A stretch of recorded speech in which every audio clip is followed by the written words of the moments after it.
Shri Gurubhyo Namaha. Pratamo Hari Hanuman Nama Dvitiyo Bhimevacha Purna Prajna Tritiyastu Bhagavad Karya Sadhakaha. We are concluding the chapter on childhood, and the last paragraph goes like this. But the purview of religion and that of philosophy is broader and more comprehensive. There are more things in heaven and earth than are dreamt of in science, strictly so called. In the life of religious and moral leaders, scores of striking incidents are narrated. So, here we are talking about the miracles that were exhibited by the young boy Vasudeva. He was able to digest the horse gram, which even a full grown and well built man would find difficult to digest. Then he also completed, like he paid back the moneylender sufficient amount of money just by passing some tamarind seeds to him, which would obviously have turned to gold coins. So, this kind of miracles we do see in the lives of great men, and so the author wants us to look at the broader and broader perspective that philosophy is more comprehensive, as there are more things in heaven and earth than that science can ever dream of. And in the life of religious and moral leaders, scores of striking incidents are narrated. In the life of Sri Sankara, Sri Ramanuja, and Sri Madhva, there are numerous episodes of this nature. The orthodox members of each sect accept the miracles of their own guru as literally true and reject those of the other gurus as figments of imagination. Occultism, which seems to be the fashionable name and garb for old orthodoxy to assume, as if it cares for a hearing, is paving the way for the acceptance of many a singular phenomena beyond the pale of gazetted textbooks of science. Chapter 5, Boyhood up to Upanayana. The town of Udupi is a seaport of the Arabian Sea, which forms the western boundary of southern India. Most of the places with which Sri Madhwa's history is connected in South Canada are coast towns of the Arabian Sea. The trunk road from Malabar runs right through to Kundapur, touching Kasargod, Kumbla, Manjeshwar, Ullal, Mangalore, Udupi, and other places. This road runs parallel to the seashore and at such a distance of it as to command a view of the sea in most places. So here the location of Udupi, which seems to be around that area, was the main karya or the work of Madhwa. Mainly, that is it runs along the Arabian Sea on the western boundary of southern India. So Madhwa's history is concerned with all these places: Kasargod, Kumbla, Manjeshwar, Ullal, Mangalore, Udupi, and other places. So most of these command a view of the sea. For a clear understanding of the episode related below, it is necessary to explain a little the geography of the villages adjoining Udupi. From the seashore to Udupi is a distance roughly of about 3 miles from west to east. Within a mile from Udupi, there is a village known as Bannanji or Talekudi, with a Siva temple adjoining the modern public road. As we proceed to the west to a distance of a mile or so, we reach the village of Koduvuru, where there is an ancient and somewhat imposing devasam dedicated to Shankara Narayana. The popular name of this deity is Kanangi or Kanana Devata, god of the forest. Very probably the surrounding country was a dense forest in the old days, and the deity of the temple was the presiding god of the forest.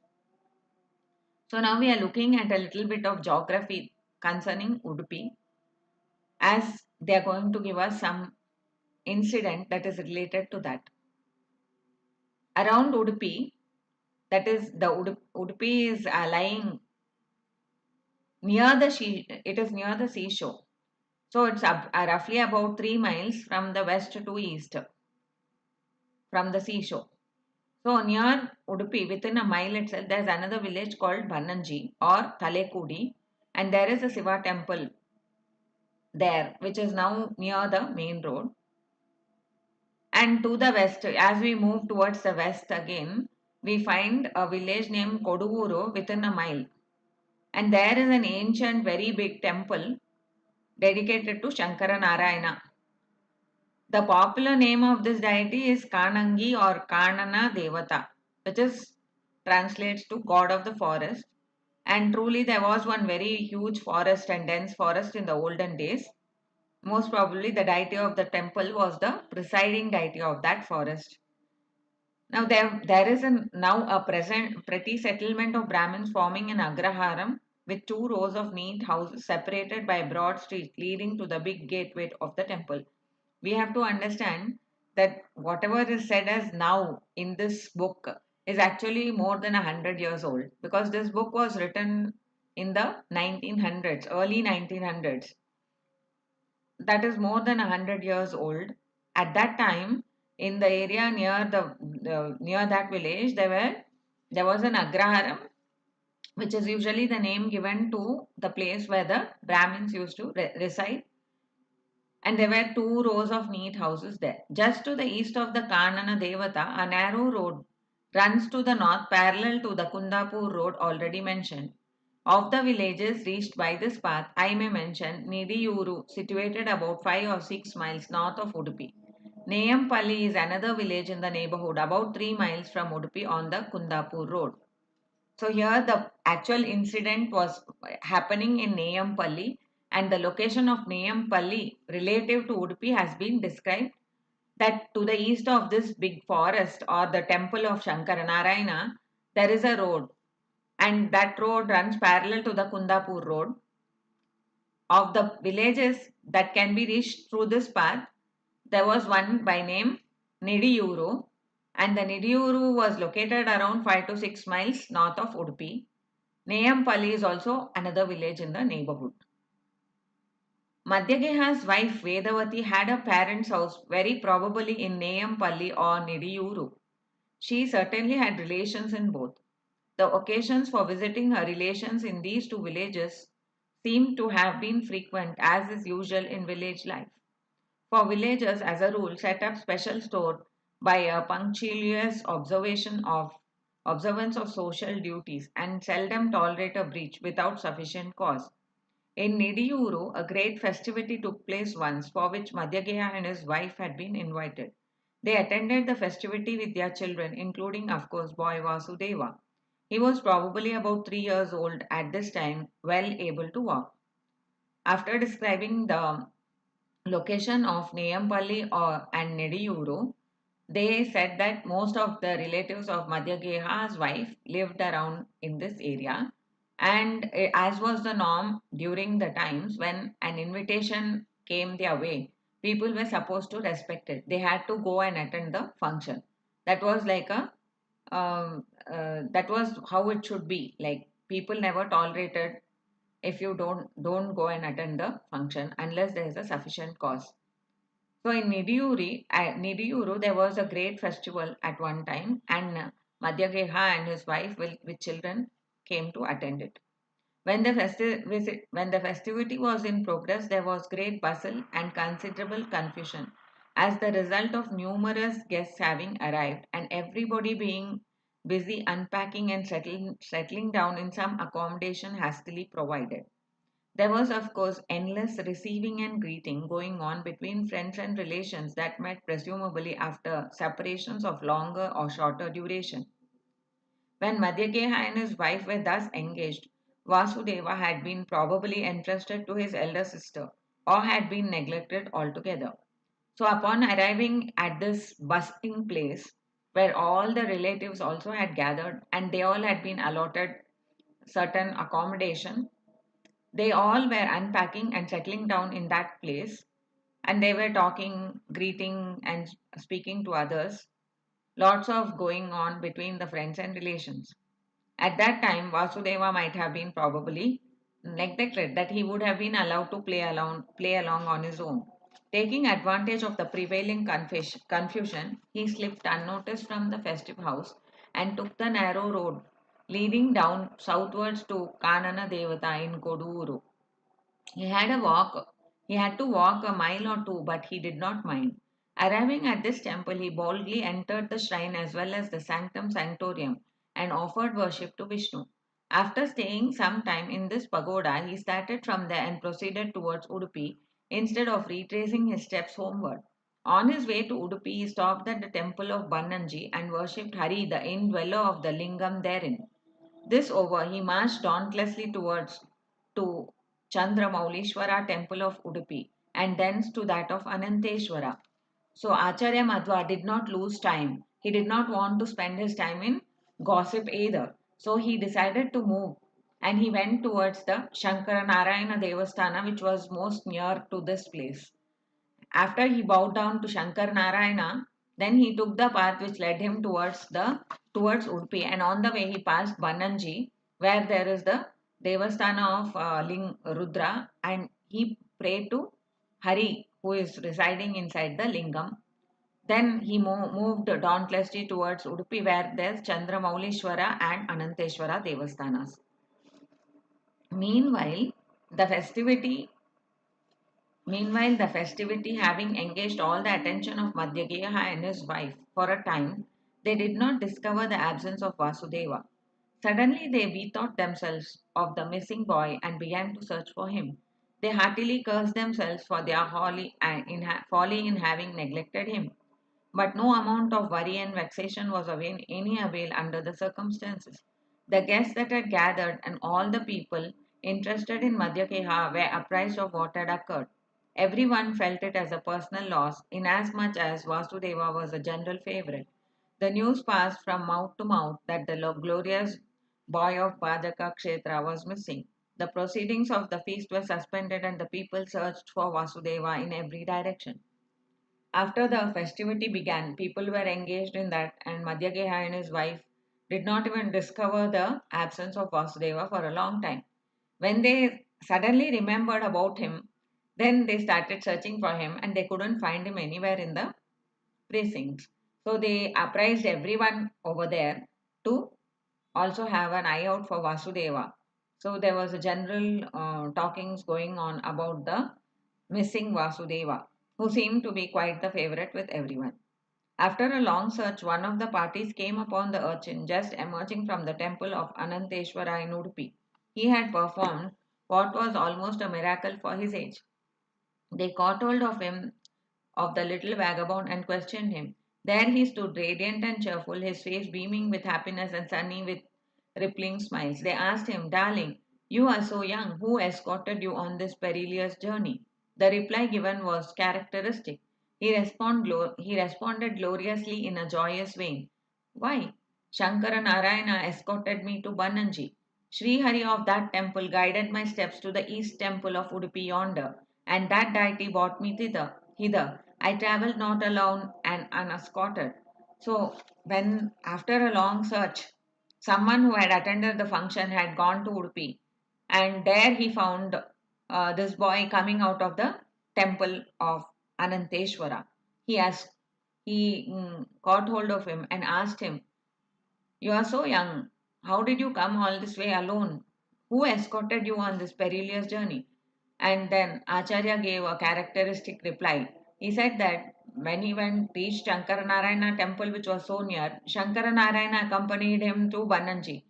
There Sri Hari accompanied him to Udupi. And from Chandramaulishwara, he has been accompanied by Rudra to come to Ananteshwara, which was just opposite. The earnestness with which the boy spoke conveyed the assurance that an invisible providence had taken shape and had led the child from place to place. "Who knows?" the men would have exclaimed, "but that it may be true." The boy did not look as if he had lost the way or suffered any difficulty or trouble in his rambles. He felt happy as if his father or mother had walked him quietly, holding his fingers. When the question was put to him, the reply came with readiness. On his part, there was no consciousness of having done wrong. He looked as if he had behaved in the most natural manner and had innocently followed the steps of an elderly guide. So when they were given this answer by Acharya Madhva, every the people were really astonished because the way he spoke with so much confidence and that he was not even hassled or scared that he has been walking alone. He was just talking very, very naturally that so and so had taken him along and showed him all these temples. So it was like as if he had some elderly guide who was actually taking him, and he was not at all alone. The men were at their wits' end to realize what had happened in fact.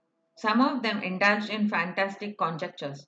Others pondered over the words of the boy and tried to fathom their true significance. Everyone put his own interpretation in accordance with his ideas and beliefs in supernatural happenings. So, as such, this was quite a mystery, and all the people who were involved in this search for Vasudeva were really very mystified by the answers that Vasudeva gave. Some thought that that this must be some kind of fantastic conjecture. Some people were thinking that what he says must be really true, and there are so many divine things happening, mysterious and mystic things happening. Vasudeva was soon restored to his parents, and the suspended animation of the festivity gave room for redoubled joy. Somehow we are reminded of Harikatamrita Sara's verse which says, ಒಡಲ ನೆಲಲಂದದಲ್ಲಿ ಹರಿನಮ್ಮೊಡನೆ ತಿರುಗುವನು ಒಂದರೆ ಕ್ಷಣ ಬಿಟ್ಟಗಲ ಬೆಂಬಲನಾಗಿ ಭಕ್ತಾಧೀನನೆಂದೆನಿಸಿ. Always Bhagavanta is by your side. That is his grace. This is told by Sri Jagannatha Dasa in his Harikatamrita Sara. The Lord follows you like a shadow, and he takes care of you and protects you all the time. Vasudeva was soon restored to his parents, and the suspended animation of the festivity gave room for redoubled joy. It is said by some critics that this story of Sri Madhwa's childhood flight to temples bears a resemblance to an anecdote of the same kind found in the Bible. It is therefore argued that this story proves the influence of Christianity on the teachings of Sri Madhva. To my mind, the argument is somewhat difficult to follow. The question is whether Sri Madhva took any leaf from Christian books in formulating his views of religion and philosophy. The answer depends on the examination of his teachings as recorded in his works. Sri Madhva left no autobiography recounting his boyhood flight to the temple as an exploit of his. If anybody invented the tale, it must be his biographer, Narayana Pandit. If Sri Madhva did not concoct the episode, how can it serve as a peg on which to hang an argument? To the effect that he committed plagiarism of Christian tenets and doctrine. As for Pandit Narayana, having come under Christian influence, there is no evidence whatsoever of any kind to support it. So, the question that this story is somewhat like some story in the Christian Bible is quite out of the place, and that is what the author thinks.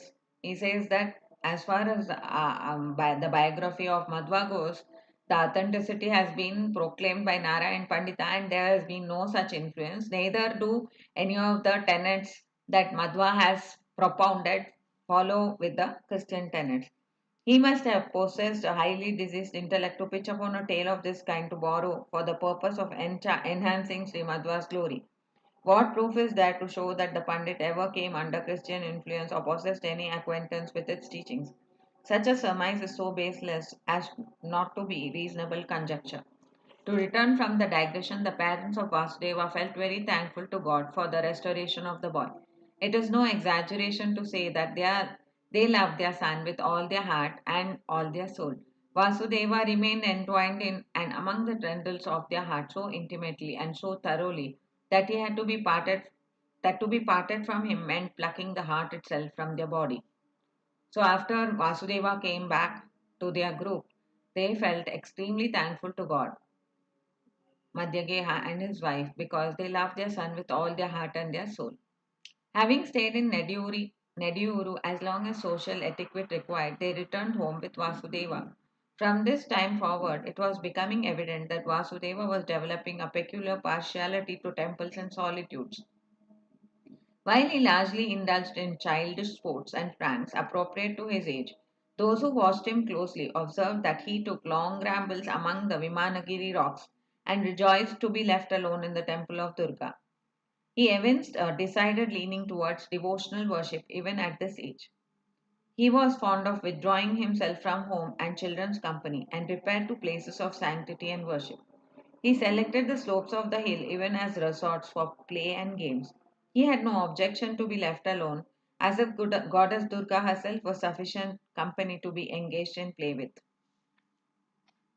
So the nature of Sri Madhva was to be more interested in going to temples and to be left alone to contemplate.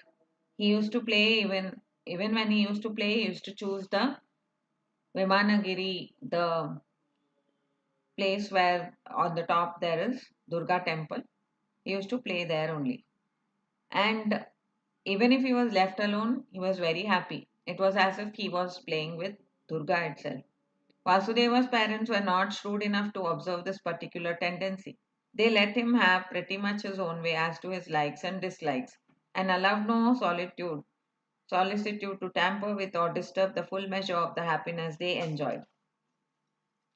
If they tried to object to the boy, then there might be some kind of altercation which would spoil their current state of pleasantness with their son.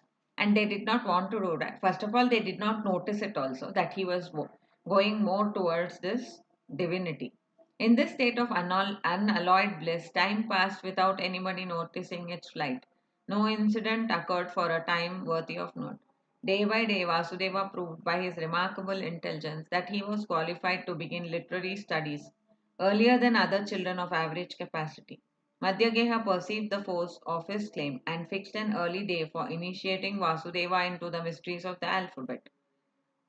The Aksharabhyasa is what they are talking of, and Madhyageha decided to perform that much earlier than what is recommended for children. When the day arrived, Madhyageha's house was the scene of considerable bustle owing to the festivity marking the occasion. Presumably, the inevitable gathering of kith and kin flocked to his house to see the urchin introduced into the world of the literate. In well to do society, Aksharabhyasam, the commencement of education, is a gala occasion in which presents are made to the boy and the social amenities are exchanged. When the assembly had gathered in Madhyageha's house according to etiquette, mantras were recited and ceremonies were performed, after which Vasudeva, clad in becoming attire, after a bath, received his first lesson in the Onama of the Sanskrit alphabet. So the occasion was Aksharabhyasa and all